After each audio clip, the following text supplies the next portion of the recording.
A Little Bit of Summer, read by Elizabeth Griffin, written by Elizabeth Griffin. The scent of honeysuckle lingered around the edges of the playground as thin vines lazily climbed a linked fence. The promise of summer was in the air. The laughter of children could be heard drifting through an open window as eager faces anticipated the next words their teacher would utter as she read from a book. The Confession of a Groundhog was a favorite amongst the students. Mrs. Mccellan rewarded her pupils every Friday afternoon with a story.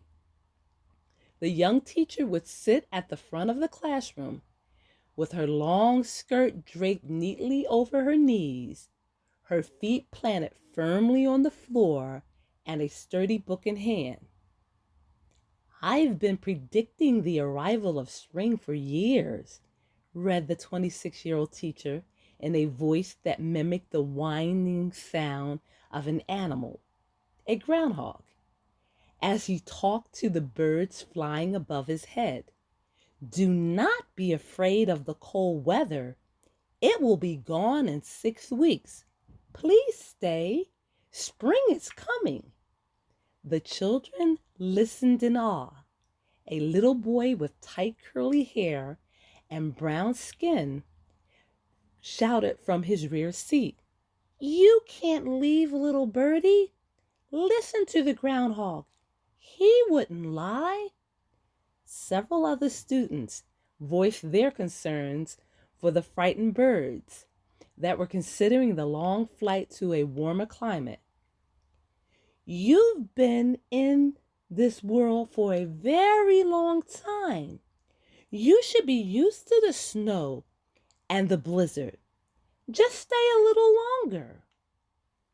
"Yes," agreed Mr. Algiers, who'd been standing quietly in the doorway that connected his classroom to the neighboring one.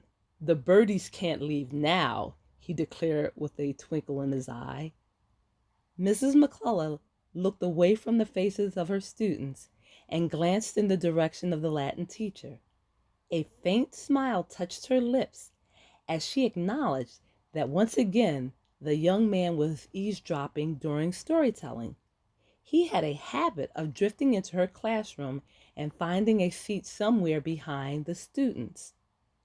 "Hi, Mr. A," greeted a student. "Do you like the story?" asked another. "Of course," replied Mr. Algiers. "I can't wait to hear what's going to happen next." "Me too," giggled a little girl. Miss Mccellan observed the interactions of her students with Mr. Algiers, who not only taught language, but also instructed the children in math and science. Noting the clock on the wall, she flagged the last page she'd read with a ribbon and closed the book. She rose from the wooden chair and spoke. "Class, the bell will be sounding in 10 minutes. "Oh," groaned the students. "We will finish the book next week," she promised. "Now get your belongings and line up by the door." "Yes, Miss Mccellan," everyone said in unison. Mr. Algiers stepped into the classroom and began aiding the students. She followed his movement with her eyes. She took that moment to openly observe him. She checked out his reddish hair and green eyes while noting the splatter of freckles on the bridge of his nose. She decided, once again, that he was an attractive man. He was also a gifted teacher. His patience with the young boys and girls impressed her. He always seemed to have time for one more question, even at the end of a very long day. Mrs. Mccellan silently wished that he had time for her. She hadn't been on a date in almost a year. The young educator had been too busy preparing for the upcoming school year. that left little room for anything else. The male teacher glanced up as if sensing her stare. He smiled and gave her a playful wink.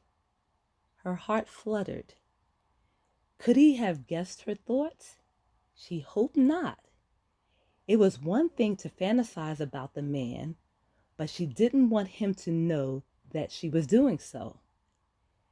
Miss Mccellan escorted the third-grade class down the stairwell and out the side door, where parents were eagerly waiting. Several students yelled their goodbyes to her before racing off. Mr. Algiers waved to a few of his pupils as he made his way towards the English teacher. His walk was energetic and youthful. "Do you have plans for the weekend?" he asked. The question took her by surprise. Never once had they talked about anything other than the children.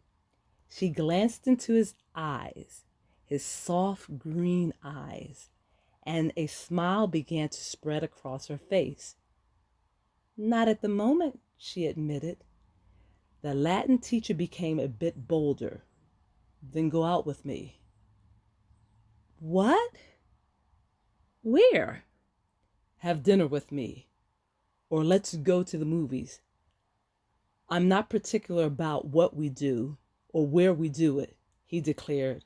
"I enjoy your company, and I'd just like to take you out on a date." She blushed. He had read her thoughts. That was amazing, and he even seemed to have a few of his own. "Do you like dancing?" she asked, thinking of her favorite pastime. Dancing was her passion. She liked to whirl around the dance floor and party until the clubs closed. She hadn't done that in a long time. Mr. Algiers answered her question without hesitation. "I love all kinds of dancing," he said, with a playful wink and a mischievous smile. Miss Mccellan returned his smile and nodded her head diffidently. "Larry Algiers, I am free tomorrow night for dinner and for dancing." The end. I hope you enjoyed this novella, and I plan on creating more audio novellas in the future. Other books by me are The Temporary Mistress, The Notorious Bachelor, The Dangerous Invitation, An Absolute Bastard, and The Wicked Crush. You can follow me on Facebook, Elizabeth Griffin, Instagram, Griffin Gore, or Twitter at the Scrub Series. Definitely give me a thumbs up if you like this video, and please leave comments. Thank you for all your support, and bye-bye.